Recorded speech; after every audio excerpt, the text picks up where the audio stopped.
Watch this. Till I catch my revelation in time. Doing has already passed by her. At this stage, everybody's asking, where is your God? You don't pray enough. Meanwhile, Esther has been fasting dry for 30 days. Everybody's saying, oh, maybe you're not serving God the right way. She doesn't realize that every time she's moving, the strong man drag her back. So maybe she now got to a place where, okay, let's make her make a little bit of progress. She finds a man of her dreams. It's time to get married. But there's a bronze gate in her bloodline that says you will never marry the right man. Esther has to go all the way back to square one. Many second generation line breakers are looking at first generation line breakers asking, where is your God? Stop asking me, where's my God? I am pulling down altars that you never had to pull down. Your parents pulled down the altar. You will never know what it's like to fight my battles. You will never know what it's like to be a David. You will never know what it's like to be an Abraham. But somebody has to be it, and it's us.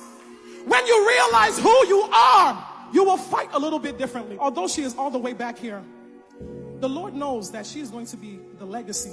She is going to be the one to create the family lineage like Noe's parents did. So the Holy Spirit now comes and he wraps his arm around her. At this point, she's getting to know who the Holy Spirit is. She's building intimacy with Jesus. She's looking at the promises ahead. She's wondering, okay, God, even though everybody has forgotten me, everybody keep asking me, where's your results? There are things happening to me that I've never seen happen to anybody before. Everybody is misrepresenting me. Nobody likes me. The people are fighting her to make sure that she aligned with Satan again. But she is being comforted by the Holy Spirit. She is getting deep revelations. Many of you are at this place right here, right now, and you're wondering, what is this all for? You must be the one to write the blueprint. Because you know what happens? As she is intimate with the Holy Spirit, she begins to build prayer capacity. So now the bronze gates begin to break. They begin to loosen. The Lord begins to give her downloads. As she is remaining right here, all of the urgency. She is no longer fighting to begin to meet with the standards of people. She has understood her assignment. So at this point, she is at the posture of surrender. She begins to go through all the principles that I'm going to teach today.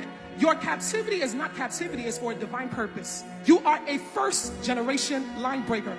I pray that your children, as a first generation line breaker, will align to Christ and continue the legacy that God is using you to build. Because if you can stay put, I'm telling you, if you can do the needful and build your capacity, your children will be telling the stories of their mother, their grandmother, who cried the tears at night, who was the one praying for hours, who was the one serving, who was the one doing it all just so their children will not tell the story.